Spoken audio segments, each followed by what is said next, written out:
안녕하세요. wendy쌤입니다. 오늘은 간단한 기출 분석을 같이 해볼 건데요. 그 기출 분석을 하기 전에 이제 질문이 들어와서 좀 말씀을 드리고 시작을 할게요. 공부를 효과적으로 하려면 나의 필요, 배워야 할 것이 무엇인가?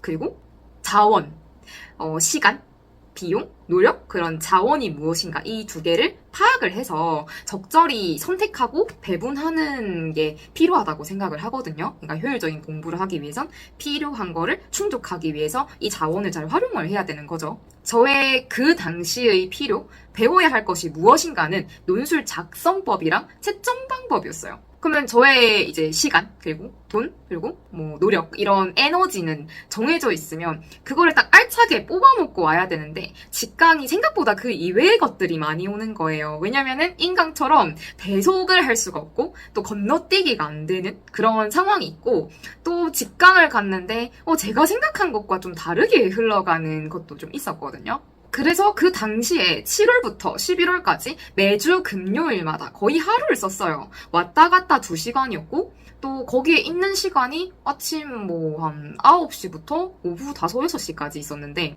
저한테 그 시간이 맞았나? 왜냐면은 제가 그 4개월 동안 제 필요를 채우기 위해서 사용한 시간이 딱 따지면 몇 시간인가를 생각하면은 4개월 중에 한 달? 1개월 걸린 것 같아요. 필요한 것만 쏙쏙 뺀다 생각하면 한 달도 안 걸리지 않았나 라는 생각이 드는데 그냥 돌이켜 평가를 해보자니 좀 낭비된 시간이 많은 것 같다. 그냥 어느 정도 충족하고 나면은 빠질걸. 그냥 굳이 그렇게 자리를 지키지 말걸. 이런 생각이 들더라고요.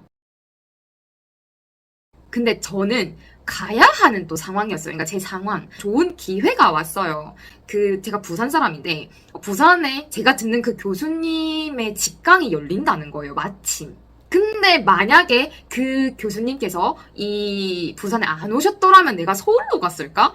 전혀 아니에요. 저에게 주어진 시간, 돈, 노력, 그러니까 에너지. 그것은 정해져 있는데, 왔다 갔다 제가 감당할 수 있는 어떤 그런 게 아니었어요. 그래서 만약에 제가 직강을 갈 수 없는 위치에 있었다면 어떻게 해서든 다른 방법으로 충족을 했을 것 같아요. 지금 생각해보면은 교육학 채점 스터디를 구하든 본인이 듣는 인간 교육학의 게시판 이런 거를 활용을 해본다던가 아니면 합격한 선생님께 좀 도움을 구하든가 이런 다양한 방법을 사용할 것 같아요.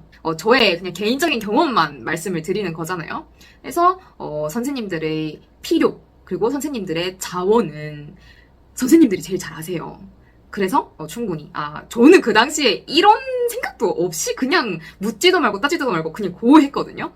가장 적합한 방법으로 필요와 자원을 좀 생각을 해서 제일 그 최적화된 어떠한 그 계획을 선택을 하시면은 좋지 않을까라고 생각이 듭니다. 이제 기출 분석 가볼까요? 자, 체크리스트 1. 어디서 나온 문제인가? 2. 문제 유형이 어떤가? 3. 몇 번 나온 문제인가? 이렇습니다. 그래서 이 체크리스트대로 기출을 같이 한번 풀어볼 건데 그냥 각자 전공에 맞는 어떤 기출을 꺼내시고 이게 하시면서 보면 좋을 것 같아요. 2020학년도 영양전공 A의 3번 문항을 예시로 말씀을 드릴게요. 우리 시험이 전공 A는 단답형 4문항, 서술형 8문항 그리고 전공 B가 단답형 2문항, 서술형 9문항이잖아요? 그럼 지금 제가 잡은 게 전공 A면 1번부터 4번까지 단답형이겠구나. 약간 이게 체크하고 볼게요. 그리고 그 저작권 문제 때문에 문제를 화면에 띄우지 않는 거는 양해 부탁드립니다. 그래서 3번 문항은 신성고리 영양증의 원인에 관련된 문제인데요. 어디서 나온 문제일까? 자, 이거 과목이 뭘까요? 기출문제가 딱 이 과목이다 하는 문제도 있지만 겹쳐서 나오는 문제도 있어요. 근데 제가 볼 때는 3번이 고급 영양학과 식사요법 이 2가지 과목을 겹쳐서 볼 수 있는 문제라고 생각을 하거든요. 고급 영양학의 경우 다량 무기질의 임파트고 그리고 식사요법의 경우 비뇨기계 질환 쪽이구나. 그거를 어딘가에 체크를 해야 되잖아요. 그래서 자신의 정리 노트가 있다면 시간이 없다면 그냥 바로 거기에 체크를 해도 돼요. 이거 기출에 나온 부분이다. 근데 저는 챕터 구조화를 추천합니다. 지금 화면에 보여드릴게요. 저는 이렇게 적었어요. 이게 교육학 때도 제가 보여드렸어요. 이렇게 간략화해서 표시를 하는 걸. 근데 이게 진짜 꿀팁이에요. 뭐 안 봐야지 했던 부분도 보게 되고 어떤 동기부여가 되게 잘 되더라고요. 그래서 화면에 나온 것처럼 어떤 큰 과목 이름을 적고 뭐 예를 들면 고급 영양학이면 고급 영양학 그리고 가지치기를 하는 거예요. 그래서 뭐 챕터 다라라락 쓰고 뭐 다량 무기질 인 끼워놓고 거기에 그냥 발을 정자 하나 딱 짝대기 끼워놓으면은 나중에 그걸 전부 다 하고 나면은 눈에 확 보이거든요. 그리고 체크리스트 2번 문제 유형이 어떤가? 이 문제 유형을 보면 이렇게 나올 수도 있겠네, 저렇게 나올 수도 있겠네, 약간 짐작을 해볼 수 있잖아요. 그래서 3번 문항을 보면 왜 신성고리 영양증이 만성 신부전 환자에게서 나타나기 쉬운가를 물어보고 있어요. 그 질환의 원인, 모든 질환을 그렇게 보기 시작하는 거예요. 만약에 통풍의 원인을 물어본다면? 그러니까 이건 단답형이니까 통풍의 원인을 뭐 쓰는 빈칸이 나온다면? 퓨린, 묘산이 나오지 않을까. 꼬리에 꼬리를 무는 질문이 이어지는 거죠. 이렇게 공부하면 동기부여가 돼요. 이렇게 나올 수도 있겠네. 짝스터디한테 질문을 해봐야지. 근데 막 서로 질문을 하다가 결국은 이걸 다 외워야 하는 챕터군.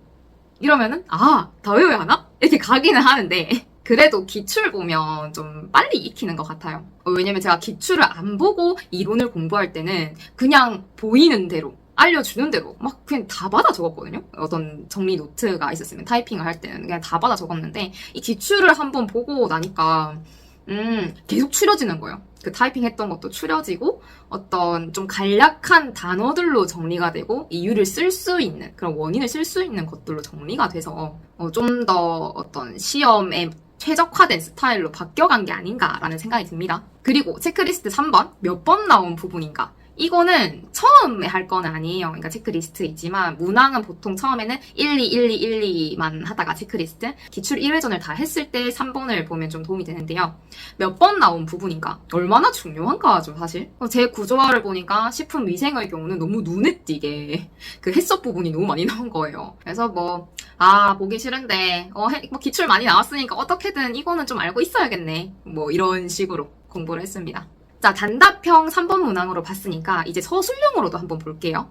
2020학년도 전공 A 7번 문항입니다. 그 질문에서 아연의 생화학적 영양 판정이라고 아예 적혀 있어요. 그럼 영양 판정이죠. 어디서 나온 문제인가 고민할 필요가 없어요. 그냥 영양 판정. 물론 겹치는 과목은 좀 있지만요. 그래서 영양 판정이구나 라고 생각을 하고 그다음에 문제 유형이 어떤가? 머리카락 아연 농도를 영양 판정 지표로 사용했을 때 장점과 주의할 점을 물어보네. 뭐 칼슘이 나오던 뭐 인이 나오던 바로 그냥 장단점 다 좀 정리를 해야겠구나라는 어떤 감이 오는 거예요. 저는 그래서 싹 다 장단점, 주의할 점 있는 대로 다 찾아가지고 정리를 해놨어요. 어떤 키워드로. 그러면 이게 끝인 거죠. 뭐 몇 번 나오는지까지는 1회전 하고 볼 일이고 끝. 너무 별거 없죠. 너무 별거 없는데 그리고 그 서술형 이제 정답 쓰는 방법도 이제 궁금하다고 질문을 주셨는데 교육학이랑 비슷해요. 그러니까 지문에 물어보는 거를 쓰고 그러니까 이 지문의 정답은 이것입니다. 이렇게 똑같이 쓰면 됩니다. 그래서 이거를 예시로 들어드리자면 머리카락 아연 농도를 영양 판정 지표로 사용할 때의 장점은 지문 그리고 정답 검체의 채취가 쉽다는 것이다. 제 정답 끝. 채점은 이 검체 채취가 쉽다는 점이다 에서 동그라미가 쳐지겠죠. 그리고 주의할 점은 지문 그 다음에 염색이나 샴푸 등으로 인해서 오염될 가능성이 높으므로 정확한 측정이 어려울 수 있다. 따라서 잘 세척한 후 사용해야 한다. 이렇게 채점되는 부분. 그냥 저 개인의 답이니까 뭐 그대로 쓰시면 좀 곤란하고요.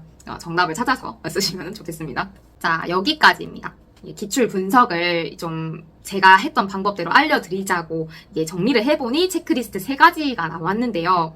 처음부터 이걸 다 하는 거는 사실 아니었어요, 저도. 저도 처음에는 이 문제 풀 줄 아네? 나 이 파트 알고 있네? 오케이, 패스. 이렇게 넘기다가 한 2회전 하고 3회전 하다 보니까 이제 이게 눈에 보이기 시작한 거죠. 이거는 여기서도 나왔네? 이건 여기서도 나왔네? 그럼 나는 이렇게도 써볼 수 있지 않을까? 아니면은 이거는 이런 식으로. 네, 그래서 처음부터 너무 다 잡으려고 하기보다는 좀 익숙해지는 거에 먼저 초점을 두시고 그냥 좀 또 하나 좀 이게 이 영상을 통해서 말씀을 드리고 싶었던 거는 별거 없다. 이게 생각보다 마음이 이게 좀 편해야 공부가 되니까 별거 없습니다. 어느 정도 기출을 풀 수 있다. 풀 수 있는 준비가 됐다라고 하면은 시험장에 갈 준비가 됐다라고도 생각을 하거든요. 이걸 갖추기도 되게 벅차잖아요. 빨리빨리가 아닌 꼼꼼히 하나하나 이렇게 쌓아가시면 좋을 것 같아요. 우리 선생님들 그 방법 하나만 알려드려도 자기 것으로 바꿔서 야무지게 잘 해내시니까 잘하실 것 같아요. 저보다 훨씬 더 빨리 잘 해내실 거라고 생각을 해요. 지난 자료 나눔 때 여러 질문과 또 여러 응원을 받았는데 좀 기억에 남는 게 밥 먹을 때, 양치할 때 이게 틈틈이 보신다고 정말 완감동 받았어요. 정말 완감동입니다. 진짜 랜선 친밀감 엄청 느껴지네요. 혹시 지금도 양치하다가 보실까요? 오늘도 너무너무 고생하셨다고 또 말씀을 전해드리고 싶어요. 합격해서 올게요! 하는 선생님도 계신데 진짜 잘 되셨으면 좋겠어요. 정말 예비 선생님의 합격을 응원합니다. 파이팅!